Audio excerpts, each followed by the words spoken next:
Halo, selamat datang. Di sini kita akan belajar mengenai materi inti atom dan iptek nuklir. Saya sendiri Ocetia Luna Najwa, kelas 12 IPA 4 yang akan memulai pembelajaran kita hari ini. Selamat menyaksikan. Baiklah, jadi kita akan memulai dari partikel, penyusun atom, dan simbol unsur. Seperti yang kita tahu, bahwa atom itu terdiri dari inti atom di bagian pusat dan dikelilingi oleh elektron yang bergerak mengorbit inti. Nah, jadi pada inti tersebut kita ketahui ada proton dan neutron. Proton itu yang bermuatan positif, sedangkan neutron itu tidak bermuatan, dan elektron yang mengelilingi itu bermuatan negatif. Jadi, apa sih yang dimaksud dengan nuklida itu? Nah, nuklida adalah istilah penamaan dari inti atom. Inti atom atau nuklida tersusun atas proton dan neutron yang jaraknya saling berdekatan.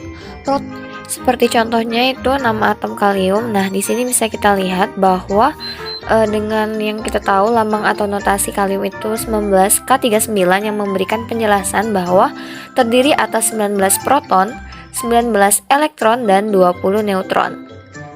Nah, baiklah, jika teman-teman bingung, bisa dilihat itu ada memberi penjelasan tentang lambang atau notasi nuklida itu. Bisa dilihat itu X adalah nama nuklida, Z sebagai jumlah proton, dan A itu jumlah nukleon terdiri atas proton dan neutron. Jadi yang bisa kita tahu sama-sama, jumlah proton dapat dinyatakan dengan N, yaitu N sama dengan A dikurang Z. Nah, selanjutnya, jadi teman-teman, di alam terdapat unsur yang mempunyai nomor atom sama atau nomor masanya yang sama. Di kelas 10 sudah kita pelajari bahwa ada 3, yaitu ada isotop, isobar, dan isoton. Nah, jadi selanjutnya kita akan membahas tentang defek massa dan energi ikat inti. Nah, di sini ada penjelasan tentang bagaimana sih awal mula nuklida itu terbentuk. Lalu, bagaimana caranya menjelaskan keadaan proton-proton saling berdekatan seperti pada gambar tersebut? Padahal kan antara muatan positif seharusnya akan terjadi tolak-menolak akibat gaya Coulomb. Nah, jadi fisikawan meyakini ada energi besar yang mampu mengikat nukleon dalam inti sehingga mampu menahan gaya tolak Coulomb tersebut atau gaya tolak elektrostatik. Energi besar yang mengikat nukleon itu dinamakan energi ikat inti. Pertanyaan selanjutnya, dari mana energi itu berasal? Ternyata, data menunjukkan bahwa ada perbedaan jumlah massa inti dibanding dengan jumlah keseluruhan massa nukleon. Perbedaan massa itu disebut sebagai massa yang hilang atau defek massa.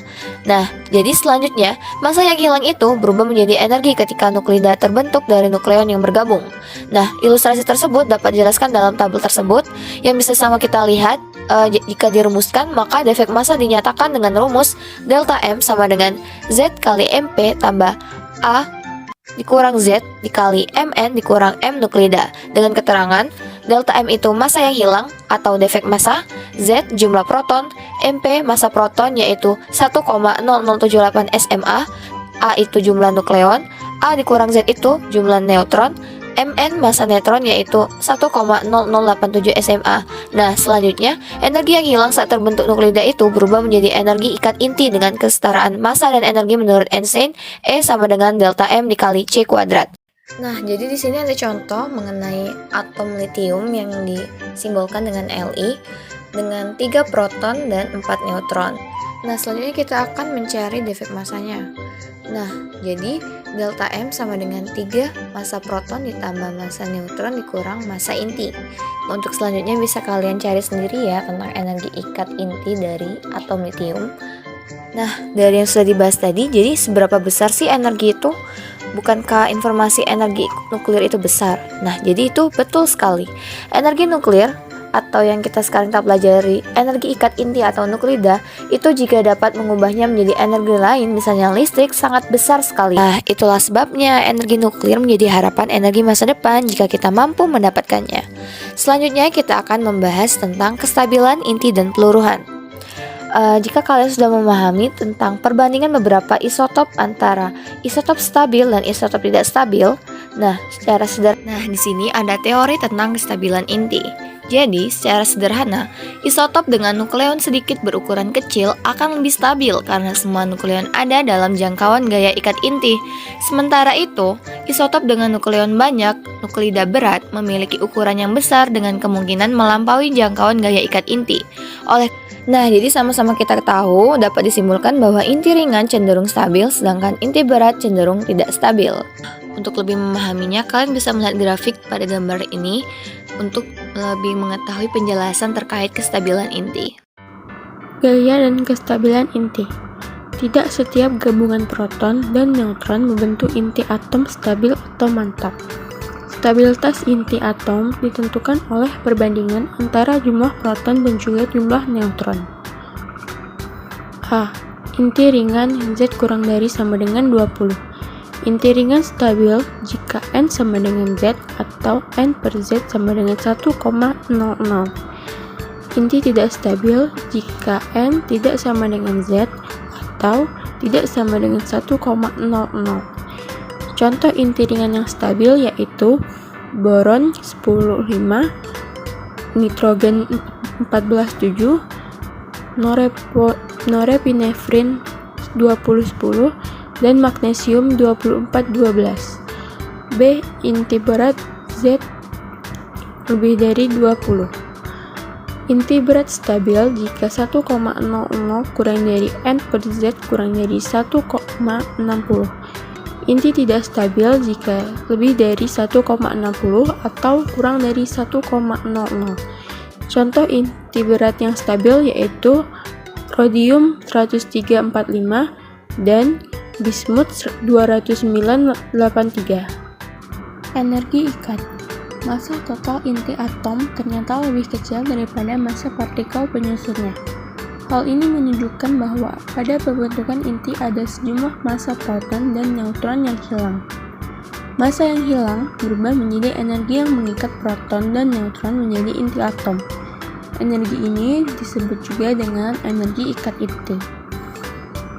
Untuk rumusnya di situ ada delta M sama dengan Z atau jumlah proton atau nomor atom dikali dengan massa proton ditambah dengan neutron atau jumlah neutron, kemudian dikali dengan massa neutron dan dikurang dengan massa inti. Selanjutnya ada energi ikat dengan satuan mega elektron volt sama dengan defek massa atau delta M dikali 931,5 mega elektron volt per SMA. Kemudian selanjutnya ada EN atau energi ikat per nukleon mega elektron volt sama dengan EI per A atau energi ikat dengan satuan mega elektron volt per jumlah nukleon atau nomor massa. Kemudian saya akan membahas reaksi inti. Untuk materi selanjutnya, reaksi inti merupakan reaksi yang terjadi jika suatu inti atom ditembak dengan partikel yang berenergi dan menghasilkan inti baru atau inti anak disertai pelepasan sejumlah energi. Reaksi inti dapat menghasilkan energi yang sangat besar. Perhatikan skema tersebut. Reaktan atau A plus X kemudian pecah menjadi Y plus B produk ditambah E energi reaksi. Dari skema tersebut, energi reaksinya bisa diperoleh E sama dengan massa A plus massa X dikurang massa Y plus massa B dikali dengan 931,5 mega elektron volt per SMA. Untuk keterangannya, untuk MX dan MA sama dengan massa reaktan SMA. Dan untuk keterangan yang selanjutnya ada MY dan MB, yaitu massa produk dengan satuan SMA. Radioaktivitas adalah gejala terpancarnya partikel-partikel radioaktif, peluruhan atau disintegrasi inti dalam rangka menuju inti stabil. Inti-inti yang mengalami peluruhan disebut radioaktif. Disintegrasi ini dapat terjadi karena buatan manusia, yaitu dengan cara menembak suatu inti dengan partikel lain. Peristiwa tersebut dinamakan transmutasi inti. Unsur yang meluruh atau berdisintegrasi dinamakan unsur radioaktif, sedangkan sinar yang dipancarkan disebut sinar radioaktif. Sinar-sinar radioaktif. Ada 3 jenis sinar radioaktif yang dihasilkan dari pelurahan inti radioaktif. Sinar-sinar tersebut adalah sinar alfa yang disimbolkan dengan huruf A, sinar beta yang disimbolkan huruf B, dan sinar gamma. Pembelokan oleh medan magnet, pembelokan oleh medan listrik, dan daya tembusnya dapat diamati pada gambar berikut. Gambar sebelah kiri adalah pembelokan oleh medan magnet, yang di tengah adalah gambar pembelokan oleh medan listrik, dan yang paling kanan adalah gambar daya tembus. Interaksi sinar radioaktif, serapan atau pelemahan.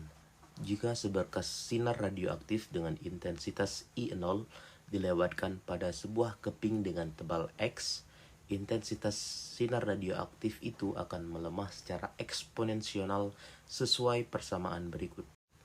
I sama dengan I0 kali E min mu X, atau I per I0 1/2 X per X 1/2. Dengan keterangan I adalah intensitas radiasi setelah melewati material, I0 adalah intensitas radiasi mula-mula, yang E adalah bilangan natural sama dengan 2,71828, mu adalah koefisien atenuasi atau pelemahan, X adalah tebal bahan, dan X 1/2 adalah tebal paruh. Ketebalan paruh atau half thickness atau HVL. Pada suatu kondisi, intensitas sinar radioaktif setelah melewati bahan menjadi setengah dari intensitas mula-mula. Tebal keping bahan yang mengakibatkan intensitas yang keluar setengah dari semula dinamakan lapisan harga paruh atau half value layer sama dengan HVL, atau ketebalan paruh half thickness. Persamaannya sebagai berikut. X 1/2 atau X setengah sama dengan 0,693 per mu. Keterangannya adalah X 1/2 atau setengah adalah tebal paruh, dan mu adalah koefisien pelemahan. Baiklah, di sini saya akan menjelaskan tentang peluruhan radioaktif. Peluruhan atau disintegration atau rarasan maupun decay merupakan perubahan spontan dari satu nuklida induk menjadi satu nuklida anak yang mungkin bersifat radioaktif atau tidak dengan memancarkan satu maupun lebih partikel ataupun foton. Selanjutnya ada aktivitas radioaktif. Proses peluruhan radioaktif akan terus berlangsung hingga dihasilkan inti yang stabil. Laju peluruhan inti radioaktif ini disebut sebagai aktivitas radioaktif yang dirumuskan sebagai berikut, yaitu R sama dengan lambda N dan N sama dengan NNA sama dengan M per AR NA. Ada pula keterangan berikut, yaitu R adalah aktivitas, yaitu peluruhan per second, lalu lambda yaitu konstanta peluruhan, N besar sama dengan jumlah inti, sedangkan N kecil sama dengan jumlah zat dengan satuan mol. Ada pula M yaitu massa zat, AR yaitu massa atom relatif, dan Na yaitu bilangan Avogadro. Satuan R dalam SI dinyatakan dalam Becquerel. Pada kenyataannya, aktivitas radioaktif sangatlah tinggi, sehingga digunakan satuan lain seperti Curie dan Rutherford. Yang bisa kalian lihat di sisi sebelah kanan, 1 Becquerel sama dengan 1 peluruhan per second. Lalu 1 Curie sama dengan 3,7 kali 10 pangkat 10 Becquerel. Lalu 1 Rutherford yaitu adalah 10 pangkat 6 Becquerel. Selanjutnya ada peluruhan inti. Aktivitas radioaktif menyebabkan perbedaan jumlah partikel sebelum dan sesudah reaksi peluruhan. Hubungan antara jumlah partikel sebelum dan sesudah peluruhan dirumuskan sebagai berikut yang ada di sebelah sisi kanan. Di sana terdapat besaran, rumus, dan perbandingan setelah T second. Ada pula keterangan dari rumus di atas, yaitu NT adalah jumlah inti setelah meluru, NO adalah jumlah inti mula-mula, E adalah bilangan natural, lambda yaitu konstanta peluruhan, T adalah waktu, R adalah aktivitas setelah second, Dan RO adalah aktivitas partikel mula-mula. Selanjutnya ada paruh waktu atau Hall timer.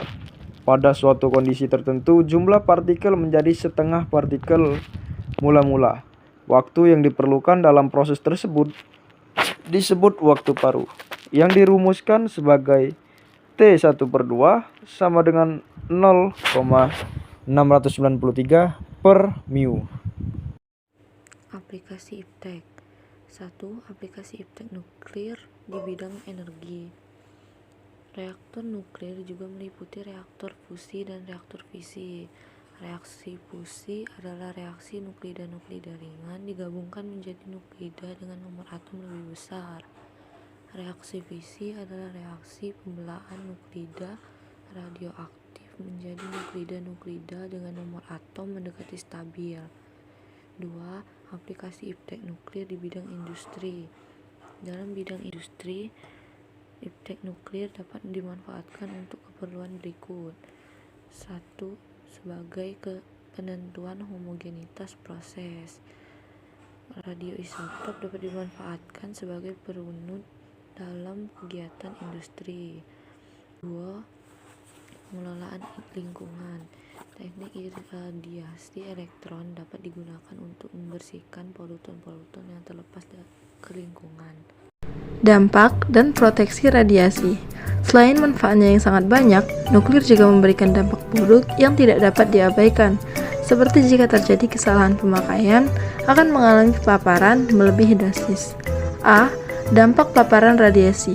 Pada umumnya, efek paparan radiasi dapat dibedakan menjadi efek stokastik dan efek deterministik. Efek stokastik adalah efek yang timbul pada sistem biologi, baik sel maupun molekul yang tidak mempunyai ambang batas tertentu. Dosis radiasi serendah apapun akan menimbulkan perubahan pada sistem biologi atau dikenal dengan mutasi. Pada efek stokastik tidak terjadi kematian sel.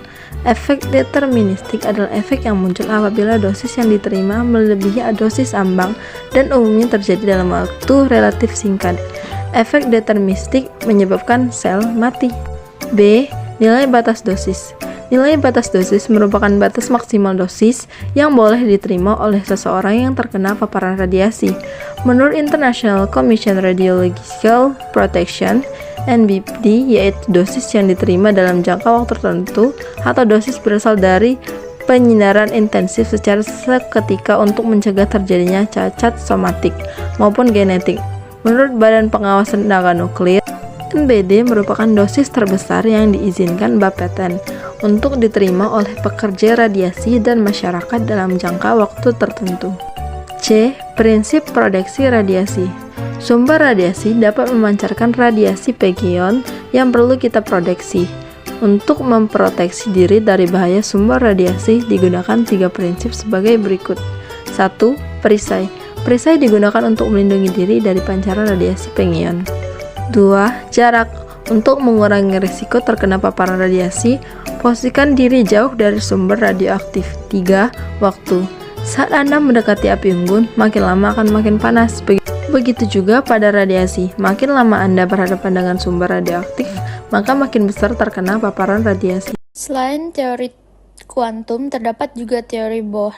Teori Bohr dapat diaplikasikan untuk spesies-spesies yang mirip hidrogen seperti He+ dan Li2+, yang digambarkan melalui persamaan En sama dengan min Z2 RHN2, di mana Z sama dengan nmol atau atom unsur.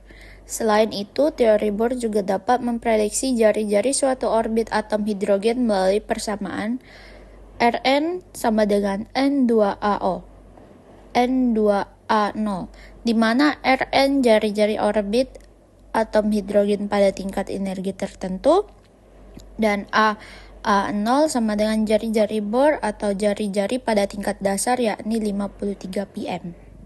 Spektrum atom hidrogen. Spektrum atom hidrogen suatu spektrum atau spektra atau rentetan warna yang terlihat oleh kita sehari-hari biasanya merupakan suatu spektra kontinu karena terdiri atas banyak komponen dengan panjang gelombang masing-masing. teori kuantum yang dikemukakan Max Planck, dan beberapa prinsip fisika klasik Niels Bohr mengemukakan teori atomnya dan perhitungan tingkat energi elektron pada suatu orbit sebagai berikut. En sama dengan min RHN2, di mana En sama dengan tingkat energi atom pada orbit N, RH sama dengan konstanta Rydberg untuk atom hidrogen 2,179 dikali 10 min 18 J.